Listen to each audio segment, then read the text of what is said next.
जो students MBBS abroad करने का सोच रहे हैं उनके पास दो कंट्रीज़ के ऑप्शन अमूमन आते हैं, रशिया से और कज़ाकिस्तान से। अब जब दोनों स्टूडेंट्स उन्हें डिफरेंशिएट करने जाते हैं तो डिफरेंस बहुत ही ज़्यादा एबनॉर्मल मिलता है, कोई कॉमन पैरामीटर नहीं होते जिसके बेसिस पे हम डिवीजन करें। तो इस वीडियो में मैं डिस्कस करने वाला हूँ कज़ाकिस्तान और रशिया के बीच में जो डिफरेंस है उसको आप कंपेयर कर सकते हो कि एग्जैक्टली क्या बेटर ऑप्शन रहेगा आपके पास।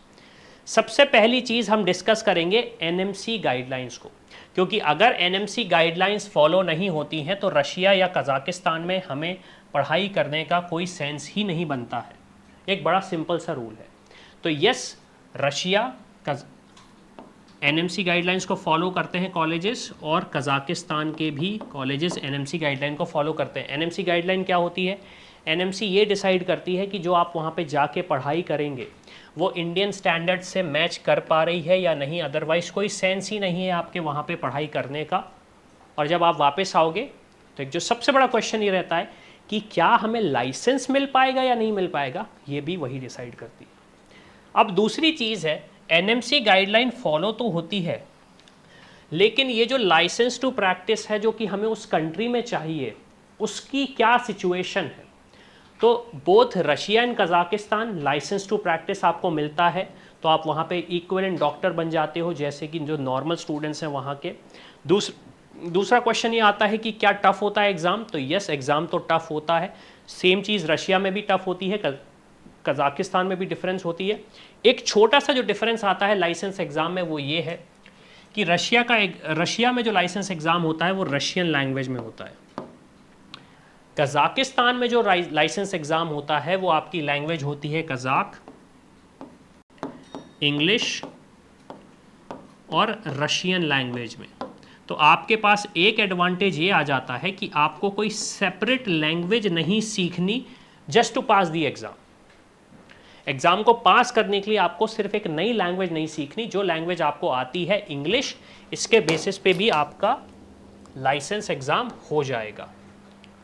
फिर कंसर्न आता है पेरेंट्स का सेफ्टी का, कि हम अपने बच्चे या बेटी को भेज तो रहे हैं, क्या वो कंट्री सेफ़ है, ये बहुत ज़्यादा सिचुएशन आता है। तो अगर मैं रशिया की बात करूं तो रशिया के बारे में तो मुझे बोलना ही नहीं चाहिए, सुपर पावर है। तो safety wise yes, country safe है, बट यहाँ पे एक सिचुएशन है जो हमें एड्रेस करनी पड़ेगी, वो है कॉन्फ्लिक्ट, ऑनगोइंग कॉन्फ्लिक्ट। तो ऑनगोइंग जो कॉन्फ्लिक्ट है वो पर्टिकुलर रीजन के बॉर्डर में ही है, उससे ज़्यादा आगे नहीं है रशिया की सिचुएशन। अगर मैं करंट सिनारियो पे बात करूं, कज़ाकिस्तान की अगर मैं बात करूं तो कज़ाकिस्तान का एट प्रेजेंट, पास्ट का भी हमने देखा, एज सच कोई कॉन्फ्लिक्ट्स नहीं है अपने नेबर के साथ, क्योंकि उनका नेबर ही रशिया और चाइना है, तो वो कॉन्फ्लिक्ट्स कर ही नहीं सकते। तो safety wise Kazakhstan externally conflicts नहीं है। इंटरनली अगर मैं बात करूं तो स्पेशली जो लड़कियों की सेफ्टी की बात आती है तो कज़ाकिस्तान एक वन ऑफ द कंट्रीज़ है जहां पे फीमेल टू मेल के रेशो में फीमेल ज़्यादा है। तो safety wise yes, Kazakhstan is a safe country for both male students as well as female students. अब क्वेश्चन आता है ट्यूशन फीस, कितना खर्चा होने वाला है हमारा। तो देखिए, रशिया में अगर मैं बात करूं तो ट्यूशन फीस आपकी वेरी करती है, लगभग 1,80,000 से लेके, मैं ईयरली बात कर रहा हूँ, 1,80,000 से लेके, अगेन ये कुछ कॉलेजेस में होती है, से लेके 5 लाख तक। कज़ाकिस्तान की अगर मैं बात करूं तो ऑन एन एवरेज आपकी फीस लगती है लगभग 2.5 लाख से लेके 5 लाख तक। ये again college to college vary करती है और चेंज होती है। अब कुछ स्टूडेंट्स बोल सकते हैं कि सर ये फ़ीस ज़्यादा है हमारे स्टैंडर्ड से, तो क्या स्कॉलरशिप होती है वहाँ पे इंडियन स्टूडेंट्स के लिए। तो रशिया की अगर मैं बात करूं तो यस, रशिया में स्कॉलरशिप अवेलेबल होती है स्टूडेंट्स के लिए। कुछ जगहों पे अप टू 100% तक का स्कॉलरशिप मिल जाता है स्टूडेंट्स को। कज़ाकिस्तान की बात करूं तो कज़ाकिस्तान का भी सेम सिचुएशन है, स्कॉलरशिप अवेलेबल होती है, अप टू 100% तक स्कॉलरशिप स्टूडेंट्स को मिल जाती है उनकी ट्यूशन फ़ीस पे। अब काफ़ी सारे पैरामीटर्स होते हैं जिसके बेसिस पे डिसीजन होता है कि आपकी पेइंग कैपेसिटी कितनी है, आपके नीट में स्कोर कितना है, 10th में कितना स्कोर है, 12th में कितना स्कोर है, और आपने अगर उस किसी पर्टिकुलर कॉलेज में इंटरव्यू हुआ है या फिर उसका एंट्रेंस एग्जाम हुआ है तो वहाँ पे कितना स्कोर किया है। तो ये इन्फॉर्मेशन जानने के लिए तो मेरा सजेशन रहेगा कि आप जाएं हमारी टीम को रीच आउट करें। डिटेल्स आपको मिल जाएंगे नीचे डिस्क्रिप्शन में, जाएं हमारी टीम से डिस्कस करें कि कैसे कैसे क्या क्या स्कॉलरशिप आपके पास अवेलेबल है। फिर क्वेश्चन आता है लिविंग एक्सपेंस का, क्योंकि ये एक ऐसी चीज़ है जिसमें स्टूडेंट्स बहुत ज़्यादा परेशान होते हैं, स्पेशली कज़ाकिस्तान एंड रशिया के सिचुएशन में, क्योंकि ये ऐसी कंट्रीज़ है जिनके बारे में हमने सिर्फ इंटरनेट पे देखा है या टीवी में सुना हुआ है।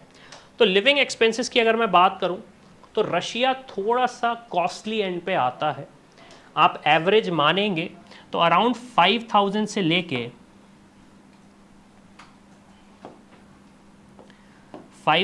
लेके 10,000 में आपका मंथली लिविंग एक्सपेंस हो जाएगा, जिसमें आप अपना खाना पीना वगैरह कर सकते हैं।